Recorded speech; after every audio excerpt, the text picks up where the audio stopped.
sommes dans le 32e Pérec du Nefesh HaChaim, Bezrat Hashem. Et pour comprendre ce qu'on va dire maintenant, parce qu'on est au milieu du Pérec, je vais rappeler ce qu'on a terminé au dernier cours. L'enseignement qu'on a eu au dernier cours, c'est que le Nefesh HaChaim, il dit quelque chose d'extraordinaire. Que quelqu'un qui étudie la Torah, qui se donne à l'étude de la Torah, alors ça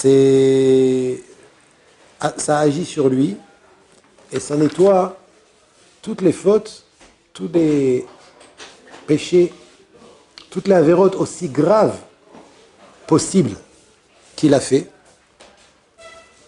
Je cite le Nefesh HaChaim parce que c'est vraiment un lachon extraordinaire. Le lachon du Nefesh HaChaim, il dit que à l'idée, c'est qu'à Torah, lorsqu'un homme il étudie la Torah comme il faut, ou meorer shorsha ha'elyon, donc en étudiant, il éveille, il allume, on va dire, le shoresh ha'elyon de la Torah, là où la Torah prend naissance, c'est le point le plus haut dans les mondes supérieurs, c'est quelque chose qu'on a déjà répété plusieurs fois, et ça fait en sorte que quoi? Il est mashpia, il fait déverser de là-bas, shifat or elyon vekdusha, il fait déverser de là-bas une lumière et une sainteté, ala olamot kulam. Son étude allume dans les olamot elyonim quelque chose qui va déverser à l'endroit même où la Torah prend naissance, qui est l'endroit le plus haut dans tous les olamot, une lumière et une kdusha qui va couler sur tous les mondes. Et qu'est-ce que ça va faire? Écoutez bien, écoutez ce que votre Torah que vous étudiez, on voit rien, nous. Qu'est-ce qu'on voit? On voit la tête de notre Evruta. Des fois, il lève les sourcils, et des fois, il fait je suis pas content, et des fois, il dit oh, c'est super ce que tu as dit. C'est tout ce qu'on voit, nous. Mais on voit pas ce qu'on fait dans les mondes, Rabotaï. Si on voyait ce qu'on faisait dans les mondes 24 heures sur 24, on étudierait. Écoutez bien ce qu'il dit le Nefesh HaChaim. Et tout ce qu'il dit le Nefesh HaChaim, ça, c'est source, dans le Zohar, dans le Harizal, dans la Gemara, dans le Midrash. Il dit le Nefesh HaChaim que lorsque tu étudies, tu vas faire sortir du Shoresh Elyon de la Torah, de l'endroit où la Torah prend naissance, Shifat Or Elyon Vekdusha, une lumière spéciale et une sainteté qui va passer dans tous les mondes, les Garesh ou les Chalot. Ça va enlever, chasser et nettoyer Kol Atumot, toutes les impuretés, Veazohamot et les saletés, chez Garam Bemaasav, qu'il a provoqué par ses mauvaises actions,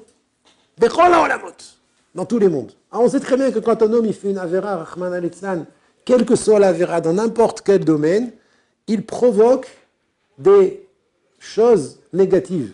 Kochot Atuma, du Ra, et dans ce monde, et en tous les olamot. Et par son étude de la Torah, il va déclencher quelque chose de spirituel qui va nettoyer, chasser toutes les saletés et toutes les kochot atuma qu'il a créées par ses mauvaises actions. Les itkadesh, et les mondes vont de nouveau se sanctifier. Ou les haïr od bekdusha eliona. Écoutez le Nefesh HaChaim ce qu'il dit. Vechol apgamim mitmal'im. Tous les manques qu'il a créés se remplissent de nouveau. Kol akilkulim nitkanim. Tout ce qu'il a déformé se redresse. Vekola harisot, et tout ce qu'il a détruit, mitbanim, se reconstruit. Ve'asimcha ve'chedvata etera ve'or ha'elyon mitrabe bechol ha'olamot. Et la joie et l'allégresse se multiplient, et la or elyon se multiplie dans tous les mondes. Voilà, on a terminé sur ça la dernière fois. Nora Noraot, ça veut dire en deux mots, que par l'intermédiaire de notre limoud, on a la possibilité de l'étaken, tout ce qu'on a détruit. Il y a un bitouille, je ne sais pas c'est quoi la source de ce bitouille, c'est une expression connue. Imata ma'amin t'ayachol kalkel, si tu crois que tu peux détruire, ta'amin t'ayachol taken. Crois aussi que tu peux réparer. On s'est toujours posé la question, mais comment?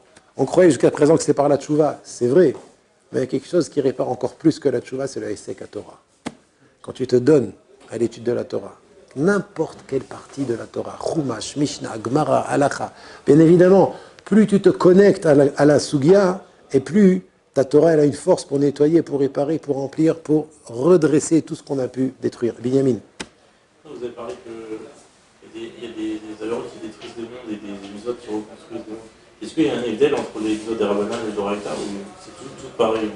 Même si on ne respecte pas un Mouxé dans le Shabbat, est-ce que ça détruit des mondes aussi la réponse à ta question, il y a un Chovot Halvavot qui dit ne regarde pas la petitesse de la Avera, mais regarde la grandeur de celui qui te l'a ordonné.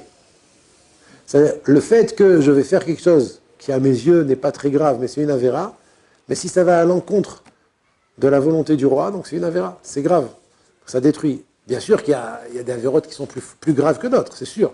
Mais nous, on doit faire attention à chaque Avera, même à des Rabbanan. Même à des Rabbanan. Il y a des gens qui croient que Shabbat, il y a Issour de Horaïta par exemple, et il y a Issour de Rabbanan, Mouktsé. Mouktsé, c'est pas très grave. Chas v'shalom. Il y en a, et je connais un Rav qui, son Rav, quand il était métaltel Mouktsé par erreur pendant Shabbat, il s'évanouissait. Mouktsé, c'est grave, même si c'est des Rabbanan. Chaque Avera, elle détruit. Et à plus forte raison, les mauvaises midotes. Les mauvaises midotes, c'est très grave. Les mauvaises midotes, c'est ce qui détruit le plus. Alors, les mauvaises midotes. Oui. Alors bien évidemment, on est tous nés avec des mauvaises midotes. Mais moi, il y a quelqu'un qui travaille sur ces mauvaises midotes, et il y a quelqu'un qui ne travaille même pas sur ces mauvaises midotes. Mais nous, Bezrat Hashem, on espère qu'on travaille sur nos mauvaises midotes. Mais en tout cas, sache que les midotes, ra'ot, c'est plus grave que les avérotes encore. Parce que la raison des mauvaises... La raison des avérotes, c'est les mauvaises midotes. Voilà, ça c'est...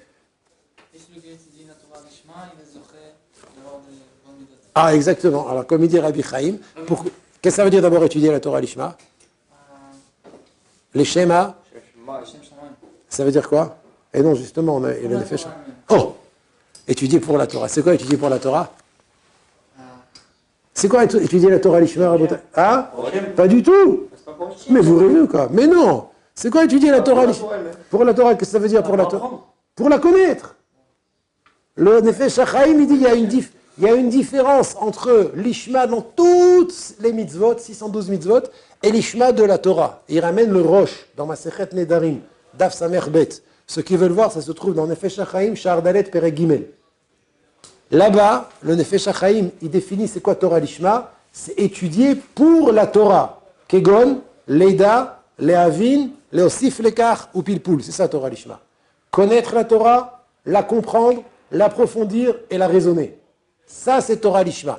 Bien sûr qu'il faut l'étudier parce qu'Hachem l'a ordonné. Mais c'est pas parce que j'étudie parce qu'Hachem qu'il a ordonné que je suis l'Omet Torah Lishma. Vous vous rendez compte, il n'y a pas marqué les Shem Shamaim. Il est médaillé avec Nifla. Il n'y a pas marqué j'étudie la Torah les Shem Shamaim. Non. Il y a marqué Lishma. Lishma, c'est les Shem à Torah. Contrairement à toutes les autres mitzvot, on doit les faire seulement parce qu'Hachem l'a ordonné. Dans l'Ishma de la Torah, Vadaï, c'est sûr qu'il faut le faire parce qu'Hachem nous l'a ordonné. Mais ça ne suffit pas. Il faut faire pour la Torah. Et pour la Torah, c'est pour la connaître. La connaître le mieux possible. La comprendre, l'approfondir, la raisonner. Ça, c'est l'Ishma dans la Torah. Donc, comme tu as dit, Rabbi Chaim, le meilleur moyen de l'étaken, c'est midot, de parfaire ses défauts, de s'élever, de devenir un meilleur, c'est d'étudier la Torah l'Ishma. Parce que pour connaître la Torah, tu dois te saigner, comme on dit. C'est quoi se saigner? Quand tu n'as pas envie de te lever, tu as envie de te lever, mais tu dois rester assis pour comprendre. Et répéter encore une fois. Tes midotes, elles se raffinent. Tu deviens quelqu'un de plus subtil. Parce qu'il y en a beaucoup qui paraissent comme des gens avec des bonnes midotes, mais quand tu chatouilles un petit peu, tu prends une petite paille, tu les rentres dans la narine, tu fais comme ça, tu vas voir. Tu vas voir, tout va ressortir. Quelqu'un qui étudie la Torah Lishma, il se nettoie à l'intérieur, au plus profond de lui-même. Et comme c'est ce qu'il a dit Chaim, en étudiant la Torah Lishma, vadaï que t'es métaken, tes mauvaises midotes. Et en vérité, il n'y a pas un autre derrière. Alors, ça ne suffit pas, il faut étudier aussi du moussard. Mais l'essentiel du tikkun amidot, c'est étudier la Torah Lishma, c'est-à-dire la Torah pour la connaître. Je répète, définition de Torah Lishma, c'est étudier la Torah pour elle, c'est-à-dire la connaître, l'approfondir, la raisonner. Leida, comment j'ai dit? Kegon. Leida, lehavin, l'osif lekach ou pilpul, c'est de la chaîne du roche.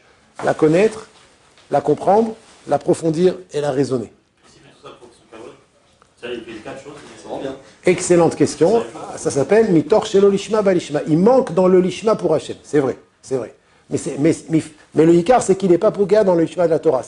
Il faut faire attention. Il ne faut pas étudier pour le kavod. Il faut étudier parce qu'Hachem veut qu'on étudie. Mais des fois, Le kavod, ça pousse la personne à étudier un peu mieux, un peu plus. Et sur ça, Chachamim nous ont dit, mitor shelo lishma yavo le lishma. En tout cas, il faut viser à arriver au Leshem Shamaim, pour Hachem.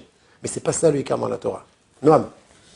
Oui, le problème c'est que pour connaître la Torah, genre, il y a des gens qui disent ouais, j'ai juste envie d'apprendre un peu la Torah, mais il y a apprendre la Torah et apprendre la Torah pour Hachem aussi.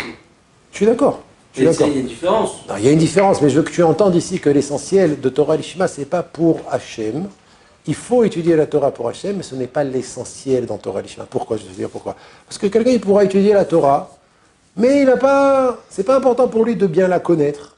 Et il croit que la connaître, c'est un détail. Mais en vérité, non. La connaître, c'est l'essentiel de Torah Lishma. C'est sûr qu'il faut étudier aussi parce qu'Hachem nous l'a ordonné. Mais l'essentiel de Torah Lishma, c'est la connaître. Donc si nafkamina entre ce que tu dis et ce que je dis, c'est quoi la différence? C'est que toi, si te manque une Mishnah, c'est pas trop grave. Parce que tu connais presque toutes les Mishnayot. Mais celui qui étudie la Lishma, ça veut dire pour la Torah, s'il lui manque une Mishnah, c'est une catastrophe. S'il ne connaît pas encore le chasse, c'est grave. Tu comprends? La connaissance de la Torah en soi, elle est vitale, elle est importante, et c'est ce qu'il veut Hachem. Et en vérité, vous allez me dire, mais quand même, il y a une question qui se pose. Pourquoi on met Hachem de côté? Pourquoi de connaître la Torah, c'est si important? Tous les Rashi, tous les Tosfot, tout le Shas. Pourquoi on met, entre guillemets, pourquoi on met un petit peu Hachem de côté? Tu veux répondre à la question? Tu as une autre question? Alors, je finis juste, je donne une réponse et je viens vers toi, Moshe. C'est quoi la réponse à ma question? Pourquoi dans Torah Lishma, Yoram? Pourquoi dans... Hachem, c'est la Torah. Oh Chazak. Parce que quand tu connais la Torah, tu connais Hachem. Hachem, c'est la Torah. Azorek get leishto. C'est le nom d'Hachem. On a vu dans Nefesh Chaim ça.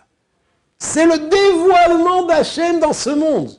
Et donc si tu cherches Hachem, ce n'est que dans la Torah que tu vas le trouver. Et si Hachem il est spirituel, comprends que tant que toi, t'es chakoua, t'es enfoncé dans le matériel, tu auras du mal à trouver Hachem. Et ce qui se passe, c'est qu'à chaque fois que tu étudies la Torah, tu dois faire un effort pour sortir du matériel. Sortir de tes midot raot. Rien que le fait de s'asseoir et d'étudier la Torah, on sent tous, hein? Quand tu t'assois et tu dis, oh, tu kiffes après, mais au début c'est dur. C'est normal, tu sors de tes midot, tu sors de ta gashmiut. Mais c'est que comme ça que tu vas connaître Hachem. En connaissant, donc quand je parle de Torah Lishma, Rabotai, quand je parle de Torah Lishma, qu'est-ce que ça veut dire? Étudier la Torah pour elle. Étudier la Torah pour la connaître, la comprendre et l'approfondir. C'est pas pour connaître et comprendre, approfondir la Torah. C'est quoi la Torah? La Torah, c'est Hachem. Quand tu connais, tu comprends et tu approfondis la Torah, tu connais, tu comprends et tu approfondis Hachem. Et donc, tu es mitraber, tu te connectes avec Hachem. Et c'est dur pour tout le monde. C'est facile pour personne. Mais c'est le but de notre existence. Rencontrer Hachem dans ce monde. C'est dans la Torah qu'on le rencontre. Et c'est en se saignant, en s'investissant, en se réjouissant lorsqu'on étudie la Torah et qu'on s'élève en étudiant la Torah qu'on rencontre Hachem et qu'on le connaît. Ouais, est-ce que c'est pas aussi pour qu'on puisse ne pas se tromper? Parce qu'on dit qu'il faut faire les chemins donc pour la Torah. Et en fait, c'est une manière de nous dire qu'il n'y a pas d'autre moyen de découvrir Hachem. Si on nous avait dit le but c'est de découvrir Hachem, alors peut-être on aurait pu trouver un autre moyen. Voilà. Un peu de sorcellerie, regarder la nature, tout ça. Mais ici, il te dit que le seul moyen... Non, même sans sorcellerie. On aurait pu dire que d'autres moyens qui paraissent des moyens kshérim, Voilà. je ne veux pas dire la sorcellerie, on pourrait rencontrer Hachem. Et là, tu veux dire que le Nefesh Chaim, il nous dévoile, selon le Roche, Ouais, que l'Ishma, en fait, c'est le seul moyen de découvrir Hachem. Mais tu te rends compte, mais tu te rends compte de ce que tu dis là? Tu m'as retourné là.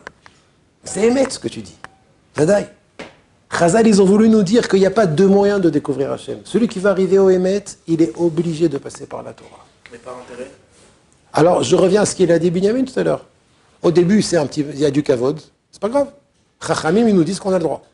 Mais ça veut dire, on a le droit, toujours avec l'intention et l'aspiration d'arriver à faire ça pour Hachem. Mais je te dis la vérité, aujourd'hui, je le fais pour du kavod. C'est mouta. C'est permis. C'est permis. Pas moi, non. Je laisse la question. Si c'est par intérêt. C'est pas grave si c'est par intérêt, parce que on a besoin, nous, en tant qu'hommes... L'intérêt d'en savoir plus. C'est déjà... C'est méoulé, ça, c'est super. L'intérêt d'en savoir plus, c'est l'ishma. Mais non. Ben si, On va dire que l'ishma dans la Torah, c'est pour la Torah, la connaître. Pas pour Dieu, c'est pour mon intérêt, pour l'intérêt de savoir plus de choses. Mais la Torah, c'est pas plus de choses. La Torah, c'est pas seulement de connaître plus de choses. Très bien, bah alors c'est l'ishma. Ça, c'est l'ishma. Alors, je vous ai dit, dans la Torah, il y a le Leshem Shamaim et le Lishma. Le Leshem Shamaim, c'est pour Hachem. Mais Hachem, il ne veut pas qu'on étudie pour lui la Torah, d'abord. Il veut qu'on étudie pour connaître la Torah. Donc, si ton but, c'est de connaître la Torah, même si c'est d'en savoir plus, c'est très bien. C'est très bien. Après, il faut rajouter aussi parce qu'Hachem, il a demandé. C'est sûr que c'est les khatri là. Et donc avec ça, ça vient l'amour de Dieu. Ça vient? Il faut aimer Dieu, donc il faut le faire pour lui. Oui. Donc moi, j'aime Dieu. Il faut aimer Dieu. Il faut réussir la Torah. Alors, j'ai donné un shiur. J'ai donné un shiur il y a quelques semaines avec les quatre chemins qui amènent à l'amour de Dieu. Aïn Sham, regarde là-bas. Et le premier, c'est quoi? Le premier derrière, c'est quoi? C'est la nature, les bonnets. Non, Ah non, les mitzvot, les mitzvot. Non, c'était d'étudier la Torah. l'étude de la Torah. Ouais, en fait, ça vient, on en revient à chaque fois au même son. Tu paries que c'est la Torah? C'est le premier. Vav Tachem, Vayu Advarim Haele, le Rambam. Oui, c'est ça. Bah, c'est la Torah. Ah, mais c'est pas avec une mitzvah aussi? Vayu Advarim Haele, Asher Anochi Besavecha Yom Al Levavecha, que les paroles de la Torah soient sur ton cœur. Ça veut dire, quand vous fermez la Gemara et vous vous dites, bon, qu'est-ce que j'ai vu dans la Sugia? Tu mets les paroles sur ton cœur. Tu es mitbonen sur ce que tu as étudié. Là, tu es Mekayem Ve'avta et Hashem Elokecha. Moshe. C'était la réponse de sens avant. C'est-à-dire? En réalité, c'est pour connaître Hachem. Voilà, exactement. Donc, Rabotai, quand je vous dis, vas-y. C'était la pensée d'Hachem. La pensée, D'Hachem. que quoi? La Torah, c'est la pensée d'Hachem. Voilà, le ratson, la volonté d'Hachem. Mais bon, la volonté et la pensée, je pense qu'on peut dire que c'est la même chose, en tout cas chez Hachem.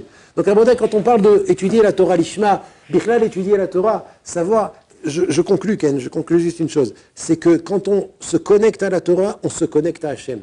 Il n'existe pas un moyen plus élevé pour se connecter à Hachem que d'étudier une sugia de la Torah. Je répète, il n'existe pas un moyen plus élevé, plus efficace, pour se connecter à Hachem que d'étudier une sugia de la Torah. C'est clair?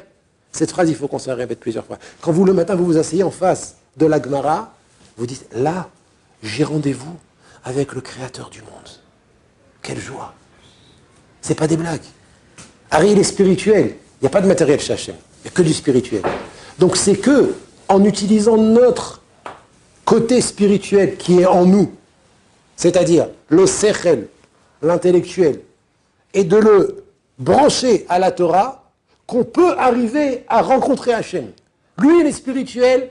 Notre sechel est spirituel. C'est là où réside d'ailleurs notre neshama. C'est pour ça qu'on met les tefilines chez le roche en face du sechel. Parce que c'est là où la neshama elle réside. La neshama c'est chelek elokam imal. Non, la neshama elle est dans le sechel. C'est un shulchan aruch mefourash. Siman chafé seifé. Regarde, siman chafé seifé dans le chot tefilin. La neshama sheba moach. La neshama elle est dans le sechel. Elle est dans le cerveau. Lorsque, par mon libre arbitre, je décide d'étudier la Torah, donc à ce moment-là, je rencontre Akadosh Baruch Hu dans mon esprit. Mon esprit, il est spirituel, Akadosh Baruch Hu, il est spirituel. J'investis mon esprit dans une sugia de la Torah. Là, je rencontre Hachem. À ce moment-là, je rencontre Hachem. Ça, c'est ce qu'on a dit la dernière fois. Tu voulais dire quelque chose, non? Non. Alors écoutez ce qu'il rajoute maintenant, le Nefesh HaChaim. Nefesh HaChaim, il rajoute Vegam. Et ça aussi, c'est quelque chose qui est censé faire une révolution chez tout le monde. Qui a doua, c'est quelque chose de connu. Chez Kol Davar, toute chose, Eino Nitkan Ela Beshorsho Haelyon. Chaque chose qui a été abîmée, elle ne peut se réparer que Beshorsho Haelyon. Dans son shoresh, dans sa racine, de là où elle vient. Shoresh Elyon. Pardon? Shoresh Elyon, d'accord? Écoutez bien dans ce qu'il dit Nefesh HaChaim, quelque chose de connu. Vekol echad mi Israël. Chaque personne du peuple juif. Shoresh ha'elyon shel nishmato. Le shoresh elyon, la racine d'où il vient, de sa neshama, ou me'ot achat me'a Torah kedosha. Vient d'une des lettres de la Torah. Il y a un nombre bien précis de lettres de la Torah. Eh bien, il y a autant de lettres dans la Torah que de neshamot dans le Ham Israël. Et chaque neshama C'est-à-dire, chaque juif, maintenant, il peut y avoir une neshama qui a plusieurs personnes, hein, attention. Donc, vous n'allez pas me dire, il y a tant de lettres dans la Torah et on est plus de juifs. C'est pas grave, pas de problème. Le fait qu'on soit plus de juifs, c'est normal, parce qu'il y a des fois une neshama qui est divisée en plusieurs personnes. Mais chaque neshama, son shoresh Elion, il est dans une lettre de la Torah. Et donc, qu'est-ce qui se passe? La reine, par conséquent, Kol pgamé anefesh achotaat, tous les pgamim, toutes les fautes qu'un homme a fait quand il a fauté, nitkanim venim takim, sont réparés et sont adoucis. Nimtakim, ça veut dire le din, la rigueur fait qu'un homme, normalement, quand il a fauté, il doit lui arriver une punition. Maintenant, tu arrives, toi, à réparer et à adoucir la rigueur, la midatadin, beshorsham, à leur racine, batora kadosha. Par l'étude de la Torah, à l'idée à Esek ba karaoui. Lorsqu'un homme, il s'affaire à l'étude de la Torah karaoui. Karaoui, c'est comme il faut, c'est-à-dire comme il se doit. Il fait le maximum pour se donner toutes les conditions pour être dans une situation où il étudie la Torah comme il faut. Qu'est-ce qu'il y a écrit ici? Qu'est-ce qu'il y a écrit ici? Il y a part le fait que la Torah, elle déverse sur tous les mondes une kdusha et une lumière, comme j'ai dit tout à l'heure, qui va l'égaresh et qui va nettoyer, qui va chasser toutes les kochot à Touma Ve'ara qu'un homme il a fait en faisant cette faute. Mais en plus de ça, chaque juif, et quand je parle de chaque juif, c'est même les convertis. Parce que vous savez tous que lorsqu'un homme non-juif se convertit au judaïsme, alors il reçoit une neshama qui était au Har Sinaï, et cette même neshama qu'il reçoit, son shoresh Elion aussi, il est d'une des lettres de la Torah. Donc qu'est-ce qui se passe? Lorsqu'un homme, il étudie la Torah, même après qu'il a fait des averot, ça veut dire, lorsqu'il veut réparer ce qu'il a abîmé, alors en étudiant la Torah karaoui comme il faut, alors il est metaken et mamtik, il répare et il adoucit toutes les fautes qu'il a pu faire, parce que le shoresh neshama de chacun d'entre nous est dans une des lettres de la Torah. Jusqu'où ça va? Écoutez ce qu'il dit. Il y a marqué dans Teilim, Torah Hashem, Meshivat, Nafesh. Qu'est-ce que ça veut dire ça? Torah Hashem, c'est une chanson. Torah Hashem, Temima, Meshivat, Nafesh. La Torah d'Hashem, elle est intègre, elle est parfaite. Meshivat, Nafesh. Elle ramène, la chiffre c'est ramener. Elle ramène l'âme. Qu'est-ce que ça veut dire ça? David Amelech, un pasuk. Ah? En gros, si tu fautes, il suffisait d'étudier la Torah pour réparer. Mais en fait, on nous dit pourquoi bien la faire. Parce que si c'est de prendre toute ta vie, tu peux pas étudier toute la Torah, du coup on demande de bien le faire. Ouais. Spécifiquement. Mais la manière dont tu l'as dit me dérange un petit peu. Si tu fautes, il te suffit de. Ça veut dire, les khatrila, on ne veut pas fauter. On veut pas fauter. Ah. Mais si jamais, mais tu te regardes jusqu'où ça. Si jamais chas shalom, un homme a fait une faute, même une faute sur laquelle on est chayav karet, même une faute sur laquelle on est chayav karet, le pasuk qui dit meshivat nafesh. La Torah, Torah Hashem Timima, elle peut ramener quelqu'un, même quand il a fait une faute qui est chayav karet, mais shivat nafesh, c'est-à-dire elle ramène le nefesh du ben Adam. Il dit le nefesh achaim, af im kvar nichreta nefesh mishorcha chas v'shalom. Même si l'homme, il a fait une avera qui a fait qu'il a retranché son nefesh, il a coupé son nefesh de son shoresh à Elion, chas v'shalom. C'est quoi ça, racine à Elion? Ah, la racine supérieure, qu'est-ce qu'ils entendent? C'est quoi la... Ça veut dire notre neshama. Il développe ça dans Shar Aleph. Notre neshama, elle est reliée au shoresh Elion de la Torah. Elle est tout le temps reliée. Le fait qu'on vit dans ce corps, ouais, relié au monde supérieur. La neshama, elle descend d'un endroit, elle est tout le temps liée là-bas. Elle est tout le temps liée là-bas. Il y a des fautes, chas v'shalom, qui peuvent rendre karet le ruach et le nefesh. Qui peut couper le ruach et le nefesh de son shoresh. Exactement. Grâce à quoi on va pouvoir ramener le ruach et le nefesh au shoresh de notre neshama, c'est grâce à l'étude de la Torah. C'est ça que le pasuk qui dit Torah Hashem Timima, Meshivat, il ramène le nefesh. C'est que le nefesh, un neshama, on ne peut pas l'enlever. Donc si même un homme va tered pelaim, la personne est descendue dans les profondeurs du mal, alors à Torah Kedosha Sheosekba, la Torah Kedosha qu'il s'affaire, qu'il étudie, elle va relever et sortir de la prison. Ou Meshiva Ota, et elle va la ramener, Leit Kacher que Batechila, pour se connecter comme au départ. Et terminer, qui Taron Or Akdusha, à Torah Kdosha, avec en plus la or que la Torah Kdosha lui ramène. Et s'il fait ça pour ce but-là? Pour ce? Pour ce but-là, pour réparer. Ouais. Il ne fait pas vraiment comme il faut. Il encore une fois, s'il étudie la Torah et il s'investit dans la compréhension de la Torah, même s'il est intéressé à réparer ses fautes, alors c'est pas tellement les Shem Shamayim, mais c'est l'Ishma. Il y a un Tnaï, c'est qu'il faut qu'il étudie l'Ishma, étudier pour la Torah. Alors après il y a des niveaux de bonne kavana. Il y a pour le kavod, comme on a dit, il y a pour réparer ses fautes, il y a pour faire la volonté d'Hachem. Mais on a dit, mitor shelo l'Ishma, pas l'Ishma. Refoua shlema aussi. Peu importe. Aval, c'est sûr que l'idéal, c'est d'étudier la Torah une fois qu'on a fait l'Ishma pour comprendre la Torah, parce qu'Hachem l'a demandé. Ça, c'est l'idéal. Mais c'est impossible, c'est-à-dire que t'as aucun intérêt, tu fais ça vraiment que pour Dieu. Pourquoi c'est impossible? Ben oui, mais c'est par amour, tout à fait. Hachem, son intérêt, c'est d'étudier là-dessus ce qu'il veut. J'ai du mal à aimer des gens qui fait 10 ans que je suis avec eux. Comment je peux aimer quelqu'un que je vois pas et que... Non, en fait, tu peux t'en rendre compte quand tu te poses toutes les questions de tout ce qui nous fait de bien. Mais... Tu peux te poser la question, par exemple, d'où me vient la vie? Ouais. Quoi, ouais? Ben, c'est une question qu'on doit se poser. Celui qui ne se la pose pas, le pauvre. Et d'où me vient la vie? La réponse, elle est... Matériellement aussi. C'est bien, tu as le choix, tu réponds comme tu veux. Tu peux dire non, tu peux dire c'est naturel, c'est normal, c'est naturel.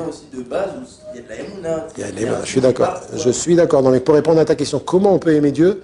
Il suffit de méditer un petit peu, de réfléchir. Même pas méditer, réfléchir. Ça va prendre du temps. Ça peut prendre du temps. Et il y a des niveaux aussi. Il y a des niveaux. Il y a un petit peu... Déjà de penser à ça, c'est quelque chose, c'est un pas extraordinaire. Qu'un homme, il arrive à se poser la question d'où me vient la vie. Et même si ça reste intellectuel, ça ne descend pas encore dans le cœur, c'est Hachem qui me fait vivre à chaque seconde, c'est déjà waouh. Et même si des fois j'y pense pas et des fois j'y pense, des fois j'y pense pas, des fois j'y pense, c'est déjà un bon niveau. Moi je parle de l'après-amour, je parle pas de ça. T'as quel âge toi? T'as quel âge? Tu vas arriver à 18 ans, parce qu'un homme il arrive à 80 ans. Ça prend du temps. Ça prend du temps. Messieurs, je vous souhaite une bonne soirée et que tout aille pour le mieux, Bezrat Hachem.